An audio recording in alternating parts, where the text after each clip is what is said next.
Ari Lewis Show. Welcome, everybody, to another episode of the Ari Lewis Show here on Israel Sports and News Radio. If you'd like to email us at any time, you can do so at arilewishow@hotmail.com, or you can email israelsportsandnewsradio@gmail.com. Israel Lacrosse is in full effect, and they have their national team roster all set up. Online to discuss this and more is the head of the Lacrosse, the man who really makes Israel Lacrosse go. Back to the program, Mr. Scott Neiss. Scott, how you doing out there? Good. How are you today? Doing great. So the roster has been finalized. How did you go about making the decisions of who would make the team and who sadly wouldn't make the team, at least this time around? I'd stay out of that for the most part, but we've got a really good coaching staff in place. Seth Mahler, our head coach, and then Jeff Schwartz, Mike Horowitz, our two assistants, really led the charge. And then we had a team of evaluators, Hall of Famers, guys with years of experience that were here. So Bill Baroza, who's our men's team head coach, and Chris Sussingham, and a bunch of other people that were involved that really collectively put it together as far as what they saw on field. But it was not a simple process. I mean, it was we weren't just looking at on field and ability. We wanted to see these kids and their character, and also their commitment to our program in this country, and long interview process, and really on the American side, having these kids for a 9-10 day period, you really get to see who the good kids. I mean, they're all good kids, but you got to see who really went that extra mile and who put in that extra love throughout the trip. And as part of the selection process, the chemistry that the players would show with other players? Yeah, absolutely. And I think when we're building a team that's kind of, half Israeli, half American, and you have a disparity in talent, just because you've got kids from the U.S. that have been playing the sport since they were 5, and you've got kids here that picked up a stick maybe 2 years ago at the most, that's more important than really anything else. So, we want to see the kids on the U.S. side of that are making that extra pass and trying to get their teammates involved.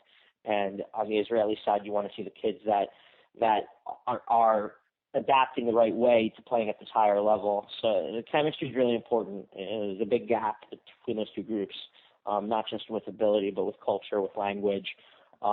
Chemistry is very important. And tell us a bit about the background of a lot of the players on the team, especially the Americans. I imagine they played collegiately at pretty good schools, correct? Sure. I mean, it's a U19 team, so a lot of the kids that tried out are freshmen in college or, seniors, juniors in high school, really across the board, high-level players.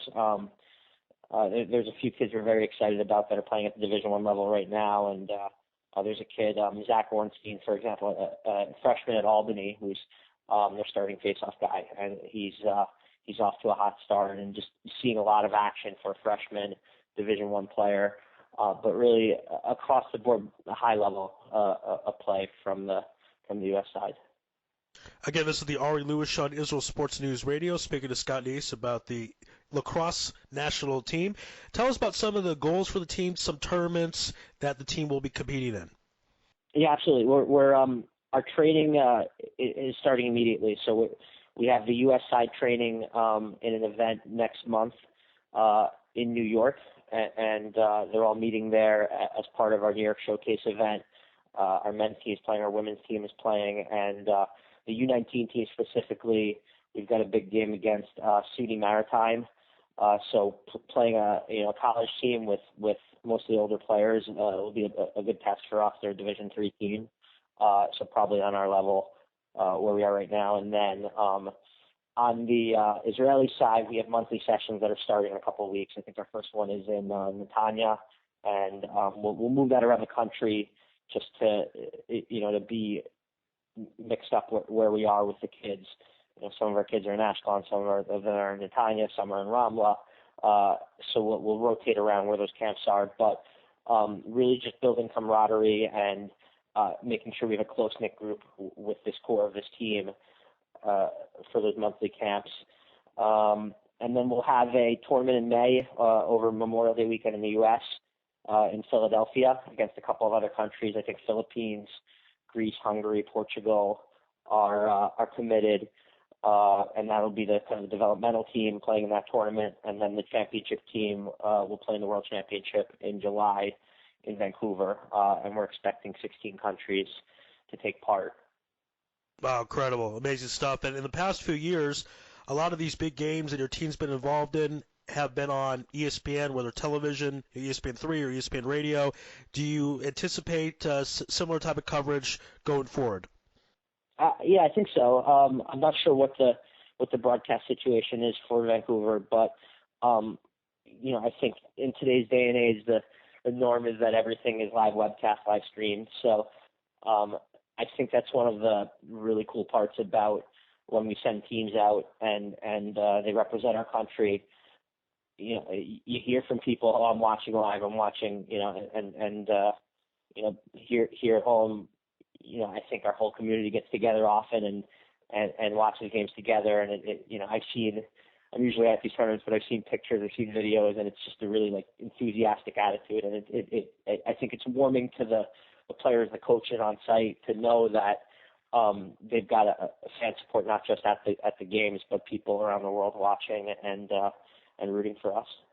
All right, Scott, now we're in Israel, we're Jews, so want to bring up money at some point. I mean, obviously, to fly to all these places, it costs money, and obviously you have to stay at some type of lodging.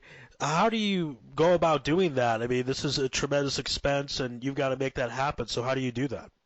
That's a good question, Ari.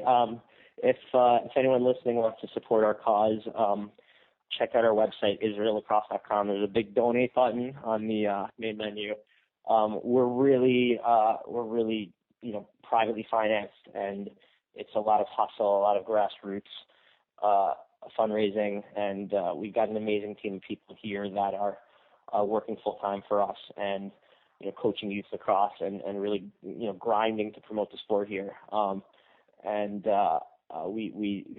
We all fundraise. We all once a year we do our big phone-a-thon in December, and we've been pretty successful at that. But it's a hustle. I mean, it's not like we are we have some magic mega sponsor, or mega donor, or the Israeli government isn't paying our way like Olympic athletes. So it's been a lot of hustle to make this happen, and it comes out of passion and people self-financing their way to these things. So anyone out there that wants to support us, check out our website, israellacrosse.com. It's incredible that you're able to do all this, as you mentioned, without a mega sponsor, without the Israeli government, and you've been around almost 5 years. This summer will be 5 years, and do you kind of look back and are just kind of blown away of all the things that Israel Lacrosse has been able to accomplish? Yeah, I mean, absolutely. We want to look forward. We want to keep growing, and we want to keep growing exponentially and get more kids playing this sport. We believe in the power of sport, and we are passionate about our game, obviously. And it's been a wild ride when we kind of look in the rear view, but we want to keep looking forward and keep looking on to the next thing. And how do we keep growing? How do we get this game into more cities, into more schools? How do we get more helmets, more gloves, more sticks in the country, more coaches here? It's all about looking forward, I think. Again, this is the Ari Lewis Show here on Israel Sports and News Radio, speaking with Scott Neiss, head of Israel Lacrosse, about the national team. And final thoughts about the national team. During training, if players, for example, if they're from the United States, how do you coordinate for them to train here in Israel with the rest of the team? We do a lot of different programs. So I think we want to see people from the States. It's not just about playing on our national team. It's about contributing to our development here and being involved in what we're doing here. And that means, if you're a U19 player coming over and coaching our U11s, if that means you're a college player coming over and coaching our U15s.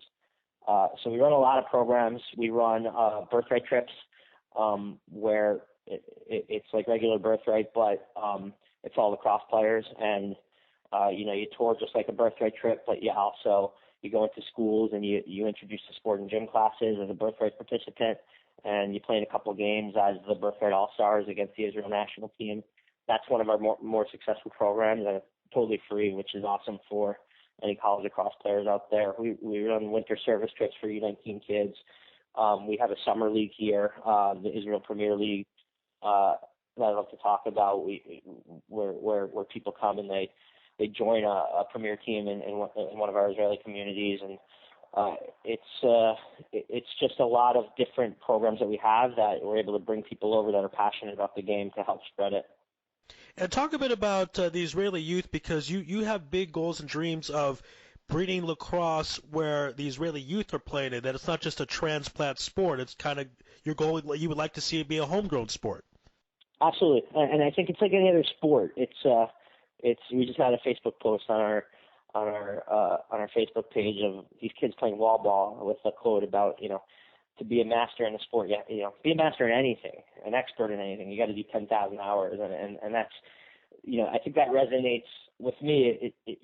I look at the U.S. and, the top players, really in any sport, they start playing when they're a younger kid generally, and they grow up with the sport, and I think that's what's missing on our side of the world for our sport.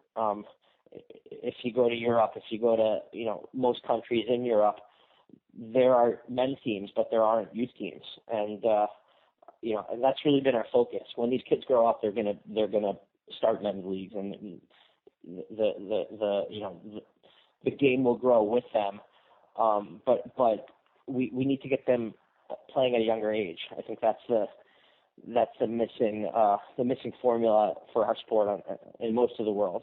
But the trick is, our sport is it's so addicting. It's once you throw and catch and you get it, and you could see a kid's eyes light up, and they're in. They love the game. They love having a stick in their hand, and you hope that they stick with it and they keep playing and they keep progressing.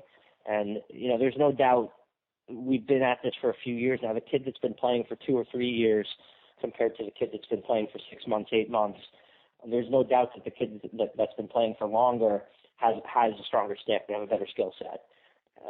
So I think the idea is that if a kid starts playing at 8 years old, by the time he's 18, 19, he's going to be an unbelievable player.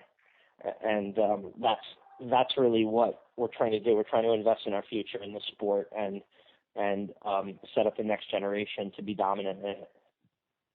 Amazing stuff, incredible. Again, this is the Ari Lewis Show on Israel Sports News Radio, joined by the head of Lacrosse, Scott Neiss. And tell us a bit about the ITLL season coming up. Sure. This is our second season of the league. We had our inaugural season last year, and Barak Netanya won the championship. And we are expanding to 6 teams this year. We had 4 last year. We've been really meticulous about kind of starting a league here. We want to make sure that our men's league is really a high level of the sport. So when we're showing it off to the youth, they see the sport at a really strong level. And we've been able to do that by having it in the summer, having a truncated season. Typically a college lacrosse team, you'll play, 1, maybe 2 games a week. We have an 8-game season stuffed into 4 weeks, and we practice twice a week. We have 2 games a week, and we've been able to really recruit, active college players, Division I players, Division III players, MCLA players, to come here and play summer ball here. And that's been the model that really worked for us last year, and we're growing it this year. We're going to be announcing very shortly expansion teams in Ashdod and in Kiryat Gat to grow our league to 6 teams. And the rosters will mostly be U.S. players that are coming over here for the season. We have U.S. coaches coming over here for the season. We have U.S. refs coming over here for the season. So we're kind of importing a league, but we, the really cool thing beyond our top Israeli players jumping in on these rosters, we had a lot of players from Europe that came over. Guys from Poland, guys from Finland that heard that we were, doing this, and last summer this international flavor kind of came into our league, and that I think that really put it over the top as far as being a true international league, and the experience for all these kids was awesome. So the dates of that are June 26th through July 21st, and our website for that is israelleague.com. But you can check it out. We're in 6 cities, and plenty of games on the schedule since we're playing twice a week.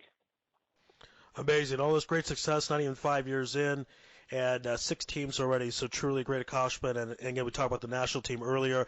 Last question before we let you go. People, again, out there listening, they want to help. Give us that website one more time. Yeah, absolutely. It's israellacrosse.com.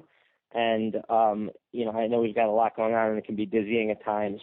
But check out our website, join our newsletter, check out our Facebook page, and just follow us. And it's a fun ride. It's a fun journey to be a part of. And go Israel. Yes, indeed. Go Israel. Scott, thank you for your time. Again, we know you're very busy. Appreciate being on the program here on the Ari Lewis Show on Israel Sports News Radio, and we will be in touch soon. Thanks, Ari. Thank you. Be well. Bye-bye.